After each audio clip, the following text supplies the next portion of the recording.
rosalega erfitt að finna villur. Og ef að verkefnin ekki nógu vel skýr, þar að segja ekki nógu hnitmiðuð í lýsingu, þar að segja að lýsingin á verkefnum ekki nógu hnitmiðuð og segir nákvæmlega hvað að gera, þá rosalega erfitt að gera sjálfvirkar prófanir.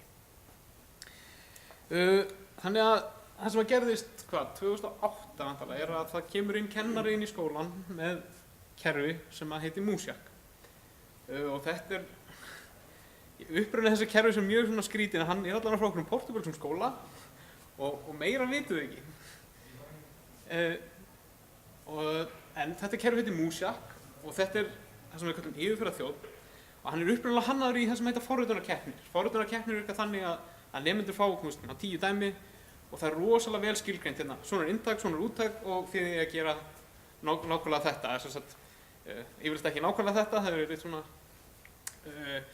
að gera einfalda hluti flókna, oft á tíðum, en allavega allt rosalega vel skilgreint. Það segir hérna, það koma 10 test case, það stendur þessar 10 efst og svo koma þessi 10 test case og fyrir hvert test case á að prenta út nákvæmlega þetta hérna. Sem gerir það verkefni að það er rosalega auðvelt að athuga hvort það laust sér rétt eða ekki. Sérstaklega ef úttækið alltaf eins, það er að segja að það er unambiguous. En það svona, menn hafa séð kennslu, séð það er hægt að nota þetta kerfi í kennslu, þannig að það er aðeins búið að breyta því og gera þægilegra til notkunar í kennslu, en það var samt ekkert sérstaklega þægilegt. En það sem við gerðum hjá okkur er að við tókum kerfið og sérsniðum aðeins meira okkar þörfum, við bjuggum til ramma þar sem við getum bæði sérsniði prófunar, getum rauninni prófað hvað sem sjá það aðeins á eftir, og við getum búið til skýrslu, það er að segja að nemendur skilur inn lausn og það er ekki bara eins og var 2008 þegar ég tók kúrs með Músjak að það var bara já eða nei, nú kemur getum við sagt þetta var inntakið sem feilaði, þetta var úttakið sem við byggumst við, þetta var inntakið sem við fengum og svo framvegis. Þannig að í stuttumáli þetta vinnur Músjak í í tveimur skrefum í rauninni. Það er í rauninni þremur. Byrjar á því að þýða kóðan, svo metur hann lausnin á tvo vegu. Annars vegar það sem heitir static analysis, eða það sem við kallum kóðagreining, það sem hann skoðar kóðan án þess að keyra. Það eru til tól sem fyrir ýmis forritunarmál sem geta fundið hluti sem geta verið án þess að keyra kóðan og svo getur við líka enforsa ákveðnum stílreglum. Það er eitt sem ég gleymdi að taka fram það sem erfitt að fara yfir kóða er að nemendur kunna ekki indenta kóða. Það er alveg hræðilegt. Þannig að við getum enforsa það bara, þið verðið að vera með kóðan ákveðin, hann verður að vera stílsettur svona, annars bara fáið ekki samþykkt. Svo er það keyrslugreiningin og þetta er aðalgreiningin. Þannig að prófum við bara hvort að lausnin sé rétt eða ekki. Þess að við bara sendum inn fullt af testcaseum og svo skoðum við hvort það sé rétt eða ekki. En þarna getum við líka gert fullt af öðrum hlutum. Eins og þegar við erum með C++ þá getum við tjekka minnisnotkun. Það er að segja, verið að losa minni og hefða sér skikkanlega hvað það var það. Og eru það líka að lesa úr löglegu minni og svo framvegis. Sem eru hlutir sem C++ leyfir okkur þó hann eigi ekki gera það. Og ef það finnst illa við eitthvað af þessu, þá bara skilum við skýrslu. Þannig að hvernig líta þessar skýrslur út? Hérna er allavega yfirlitið. Já, þetta kerfi, við vitum ekki alveg eins og við segjum hvað það kemur og útlitið er hræðilegt. En við setjum það ekki fyrir okkur. Virknin er ágætt. Þetta er til dæmis skýrslu sem kemur ef nemandi setur að vera hvort yfir að vanti bíl í kringum einhverja virkja. Það er að segja sagt að A plus B og ekki sett bíl. Kommu, já og líka bíl, já. Sett ekki bíla eftir kommu og svo framvegis, þannig að svona skýrslu fáðu fyrir það.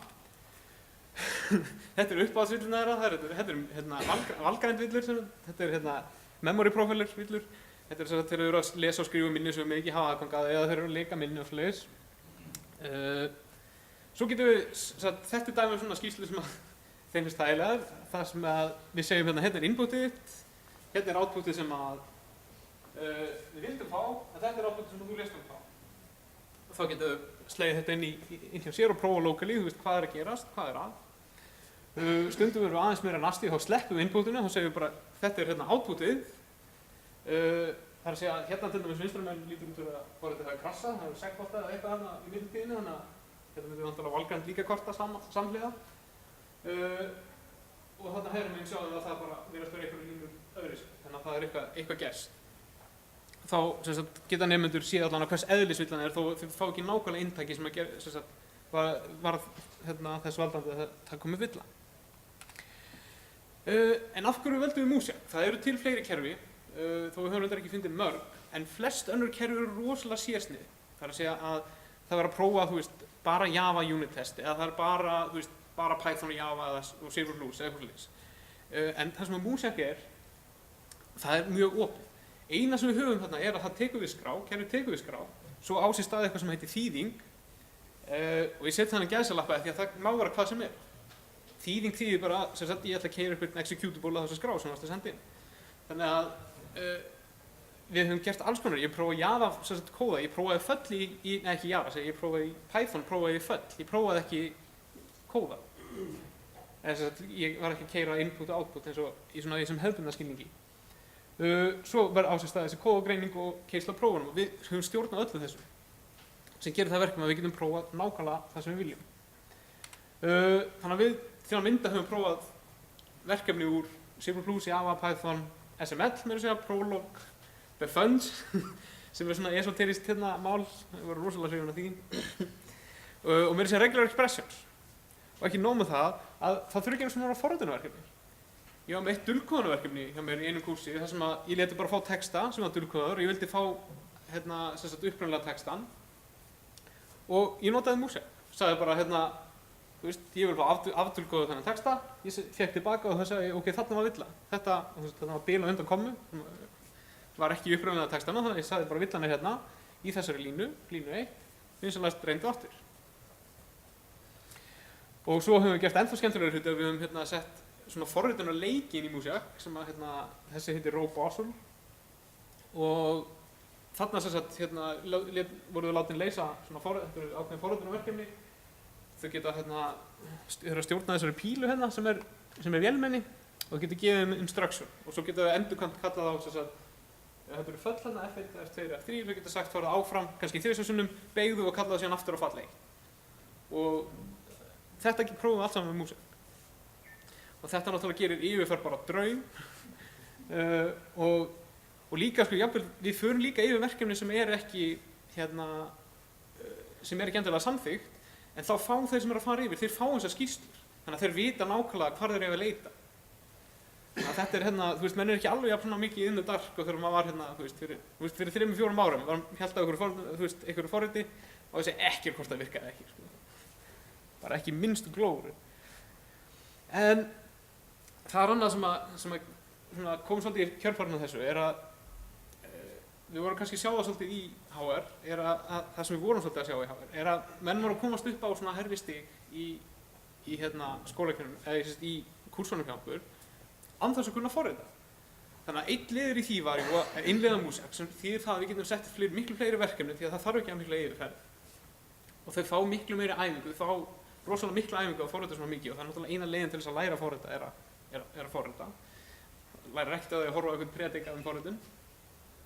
En við ein ástæðan fyrir því sem við höldum að fólk er að koma svona hátt upp í námi án þess að kunna forrita eru lokapróf. Því að þau náttúrulega fara ekki að fara í kúrs nr. 2 en ná lokaprófin í kúrs nr. 1. Sko. Það er að segja að fara ekki að fara upp í það sem heitir gagverktímann hjá okkur nema að ná prófin í forritun. Þannig að hvað var málið? Jú, lokapróf í forritun er ennþá skrifleg, það voru ennþá skrifleg. Og það eru rosalega margir ókostir við þetta, bæði svona gagnvart nemendum og gagnvart okkur. Gagnvart nemendunum er það að þau eru ekki vön því að skrifa kóð á blað. Þau eru allan ennina eru þau að hamra á tölvuna sína og þú veist, þau eru með þetta Músjak til að hjálpa sér áfram, en þau eru alltaf með þýðanda sem getur passað upp á að þau sé ekki gera vitleysu. En svo allt í einu í prófunu að skrifa kóð á blaði. Og þetta held ég sér stærstu þátturinn því að við sjáum svolítið skrýtnar dreifingar stundum í forritunarprófum. Og náttúrulega annar ókostur að þau náttúrulega geta ekki keyrt á prófakóðan. En það sem er annað, það sem er svona ósanngjarnt gagnvart okkur, það er að segja aðalega gagnvart þeim líka, en svona gagnvart okkur sem menntastofnun er að það er svona auðvelt að klóra sig fram, það er auðvelt að fá stig fyrir eitthvað. Þau patternmatcha eitthvað svona, þú veist, jú, það var lesin, við erum að fara að lesin 10 tölur eitthvað leiðis, jú, ég veit að það er eitthvað forlíkja. Þá sér sá sem að fara yfir, náttúrulega veitir hérna nefndunum allan þann vafa sem hann vill og hann segir, já, ok, hann klikkar hérna, hann átti örugglega þetta og svona, þannig að hann fær kannski 4-5 stig af 10 eitthvað leiðis og þá þetta safnast allt saman. Og fyrir utan það náttúrulega hér líka þessu ónákvæmni sem verður við þessa gamaldags yfirferð. Þannig að, jú, lausnin við þessu er náttúrulega að hafa rafræn lokapróf. Það er að segja, þegar við erum að kenna þeim að forrita og við ætlum að prófa þau forritun, þá viljum við náttúrulega prófa forritun, ekki eitthvað hversu fallega að þau skrifa kóð á blað. Og náttúrulega kostirnir við þetta eru rosalega miklir. Við erum náttúrulega að fá að prófa lausnina, við erum að prófa raunverulega forritunarfærni, við erum ekki að prófa hvað þau muna mikið eða hversu svona vel við erum í stakk búin að skrifa forritun á blað. Og þau eru líka í þekktu umhverfi. Þau eru ekki, það er svona líka ákveðin þáttur að þetta er svona óþekkt umhverfi að vera að skrifa kóð á blað. Og þetta er miklu erfiðara að fá stig fyrir ranga lausn. Þetta getur verið miklu harðari á réttleika lausnar. Þið fáið að prófa kóðan ykkar, þannig að þá segir bara að þetta verður að vera rétt. Sem náttúrulega er sanngjörn krafa að vissu marki. En gallinn við svona rafræn lokapróf og kennslusviði oft svona andarpar þar minnust á þau, en það er það að þau eru ekki nógu einangruð. Sérstaklega náttúrulega kennslusviði hlutverk þeirra er öll próf verða að vera örugg, þar að segja það má ekki vera auðvelt að svindla allavega í prófum, en það er nákvæmlega það sem er í rafrænu lokapróf, því að við getum ekki lokað á net, það er allavega mjög erfitt, þau geta þess vegna bara tekið upp símann sinn og vera með hotspot bara í símanum sínum í vasanum, sko. Það er enginn að taka eftir því. Og við getum ekki lokað á skráarkerfitöluna þeirra, þess að þau hafa alltaf aðgang náttúrulega sínum skrám, þannig að ef þetta er ekki gagnapróf, þá er það mjög erfitt í þessum aðstæðum og eða það á að vera, ef við ætlum að hafa próf sem er ekki með opna bók eða ekki gagnapróf, þá þurfum við að vera með sérhæfða yfirsetu til þess að standa bakvið og fylgjast með að fólk sé ekki að gera eitthvað sem á ekki að vera að gera. Og það þriðja sem er svolítið svona hættulegast og við könnumst við náttúrulega bara svona þessum rafræna heimi er að það er rosalega auðvelt að villa á sér heimildir. Það er ekkert sem stoppa mig að mæti prófa og ég er rétt skil ekki, ég er Gunnar Brunnarsson, svo ætla ég að skila prófuna sem Jón Jónsson.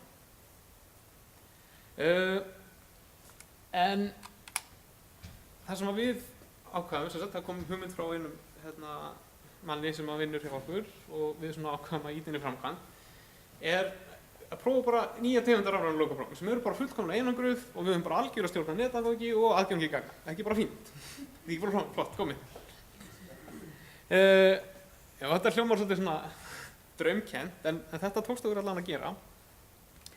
Þannig að prófin líta núna svona út. Þannig að þetta er eitt stykki lokapróf. Þetta er það sem að gerist núna er að nemendur þegar að mæta í próf, fá bara eitt stykki USB-lykil. Og á þessum USB-lykli er Fedora, það er Linux á lyklunum. Og það sem þau gera er að þau stinga lyklunum í tölvuna og þau búta upp af Linux. Þannig að þau fara ekki inn í sitt hefðbundna skráarkerfi, þannig að sama hvort þau eru að Mac eða Windows eða hvað sem við notum venjulega, það fara þau inn í okkar stýrikerfi sem er síðan sniðið. Stýrikerfið er síðan keypt í vinnsluminni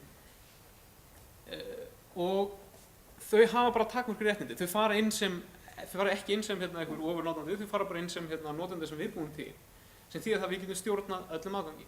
Þau get ekki, við blokkum bara allar IP-tölur nema IP-tölu á einni tölvu sem þau þurfa að tala við, sem er serverinn, sem við tala aðeins betur eftir. Þau komast ekki inn á harðadiskinn sinn, af því að stýrikerfi er í rami, er í vinnsluminni, sem þýðir það að þau þurfa réttindi til þess að monta þessar disknum sem eru í tölvunni sinni og við getum bara tekið þau réttindi að þeim. Þau þurfa líka réttindi til þess að monta aðra USB-lykla, þannig að þó þau laumist inn með annan USB-lykil og stingi í tölvunni sinni, þá getur ekki lesið það.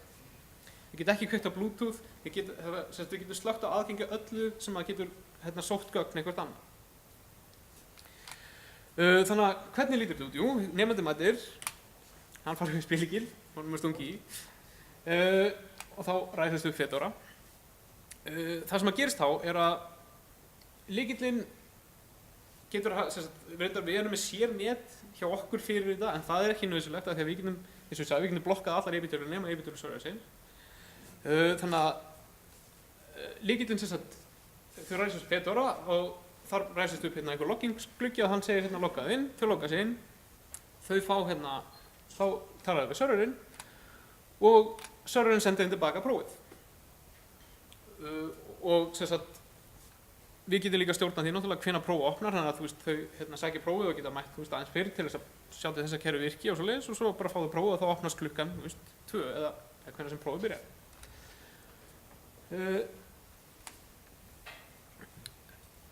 Þessi þjónn, sem sagt, hann settur upp þannig, sem sagt, lyklarnir og þjónninn settur upp þannig að hann hefur ótakmörkuð réttindi af lyklunum þeirra. Þannig að við, sem sagt, þjónninn sem þau tala við, hefur miklu meira aðgang að vélunum heldur en þau.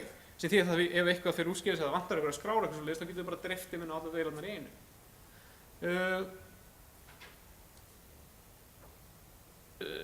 Já, sem sagt, hann afhendir náttúrulega nemendunum prófið, sem sagt, hann sækir ég ætla að taka þetta próf, hann réttur prófið, hann passar náttúrulega upp á að það opnar einhvern tíma og hann tekur líka reglulega afrit. Það sem náttúrulega ókosturinn við það að þau eru að keyra stýrikerfi í rami er að ef það slökknar úr tölunni eða batterið deyr eða eitthvað, þá náttúrulega bara hverfur allt. En leið við tökum reglulega backup, þá getur þau bara ræst upp aftur, logga sig aftur inn í prófið og þá fá þau gögnin frá síðasta backup. Og að lokum þegar nemandinn er búinn, þá bara segir hann nú ætla ég að skila þessu prófi og þá tekur stjórnin við því. Það er eitt sem við erum ekki búin að laga og hvað er það? Það er nemandinn. Jú, það er þetta með að villa á sér heimildir. Jón Jónsson getur ennþá mætt í próf, sagt að Jón Jónsson tekið próf fyrir Gunnar Gunnarsson. Þetta lögum við, eða þetta ætlum við að fyrirbyggja við með því að búa til eitt lítið blað. Það sem að við sögðum, já, þegar þú skilar prófinu þá bara kallar þú yfirsetuna og þá poppar upp, þegar þú skilar, þá kemur upp gluggi þar sem stendur notendanafnið sem þú skilaður undir. Og þá segir stendur á blaðinu, ég heiti Jón Jónsson, þetta er notendanafnið mitt og ég skilaði þessum verkefnum og svo kvittar bæði yfirsetan og nemandinn undir það. Þannig að það er ekki hægt að þræta fyrir það. Það er bæði það sem það er ekki hægt að þræta fyrir það að maður hefur leyst einhver verkefni sem voru ekki leyst, það er náttúrulega líka hættan að nemandi geta spilað svolítið á það. Þetta er rafrænt þannig að það gæti eitthvað horfið. En það gerist ekki þarna og líka það að við sjáum Jón Jónsson skilaði fyrir Jón Jónsson. En það sem er að koma upp núna er að þetta kerfi nýtist ekkert endilega bara í forritum. Það sem við vitum náttúrulega öll er að þegar við erum að skrifa texta, það er miklu þægilega að skrifa texta á tölvu því að maður þarf að setja inn, maður skrifar eitthvað texta og svo já, hann er flott að setja setningu þarna. Þegar maður er skriflegur lokaprófið þá er það ekkert hægt. Þá er það einhvern með pílum eða strók út hálfa síðu eða eitthvað svoleiðis. Þannig að það er miklu fljótlegra, það er miklu þægilega að skrifa texta og svo er miklu fljótlegra. Man er miklu fljótlegra að pikka inn texta inn í tölvu heldur en að skrifa hann á blaði. Það er líka auðvelt að setja hann inn formfast próf. Það er að segja, það er náttúrulega til að fylla út í krossapróf eru til náttúrulega svona vélar sem það er til svona sérhæfð blöð sem eru skönnuð inn og svo er það að fylla út í eitthvað reyti og eitthvað svoleiðis sem getur verið svolítið svona óþægilegt viðmót. Það er að segja að þú ert með eitthvað blað hérna og svo ertu að sé hérna, það var spurning 12 og svo það er rosalega auðvelt að gera villu í því. Þannig að við getum gert það bara rafrænt. Og jafnvel vera með ennþá betri, þetta hefur potensiál fyrir það að vera með svona eyðufyllingar þar sem við getum líka stjórna inputuna. Það er að segja nemandi getur ekki sett hvað sem er inn. Þá getum við sagt svari verður að vera eitt af þessum 3 orðum eða verður að vera á þessu formi. Og þá getum við bara stoppað og sagt, þetta er ekki þessu formi, þú voru að lesa spurninguna aðeins betur. Og svo getum við líka stjórna nákvæmlega hvaða gögnum nemandi hefur aðgang að. Þess að við getum sett upp á serverinn hann á að hafa aðgang að þessum lagasöfnum eða þessum documentationi eða hverju sem er og þá bara kemur það þegar nemandi sækir prófið. Þannig að við erum að sjá að þetta kerfi getur nýst í miklu meira heldur en forritum þá upprunalega tilgangurinn hafi verið það. Og þetta er allavega spennandi, þetta er frekar ungt, við erum bara búin að prófa einu sinni en það var frekar stór hópur sem við prófum það á. Þannig að við erum að fá að prófa það aftur núna á frekar stórum hópi. Það verður gaman að sjá. En er alltaf ég ekki að segja, þannig að ég segi bara takk fyrir.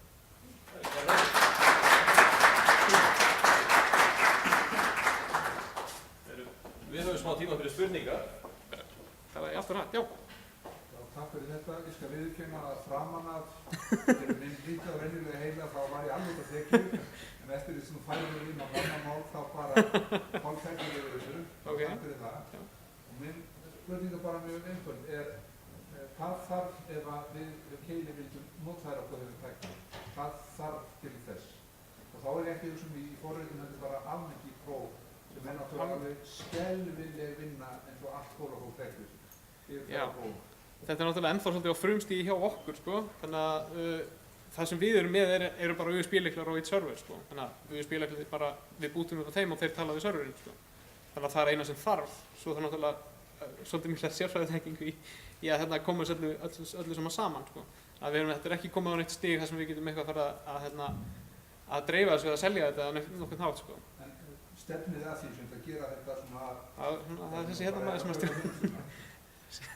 Það er þessi hérna maður sem stjórna því, sko. Við erum bara að gera þetta til að spara okkur vinnu, sko. Þetta er viðskiptatækifæri. Já, þetta er viðskiptatækifæri.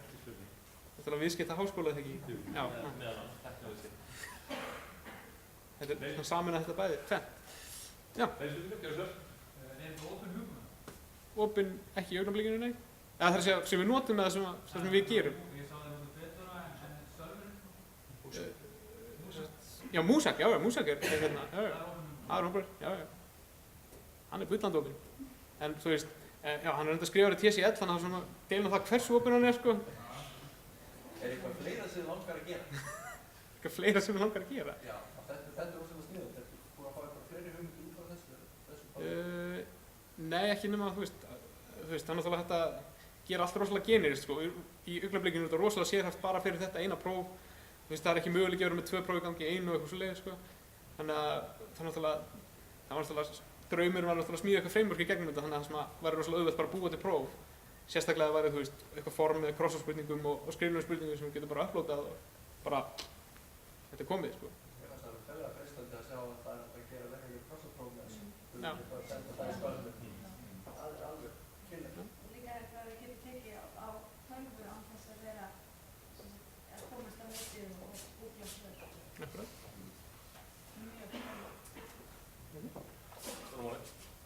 Ein síðastu spurning að lokum fyrir hérna. Ef ekki, þá bara þakka við kærlega fyrir aftur.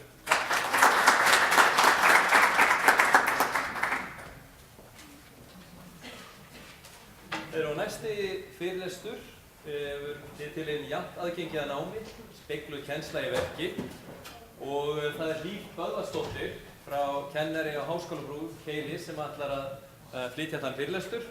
Hún er með bakkalárpróf í viðskiptafræði frá Háskóla Íslands og M.Ed í lýðheilsu og kennslufræði frá Háskólanum í Reykjavík og hefur verið leiðandi á þróunarsviði stærðfræðikennslu ásamt því að leiða framsækna fjárnámskennslu á Háskólabrú. Svona stendur þetta hér, þannig að Hlíf, gjörðu svo vel, velkomin í pontu.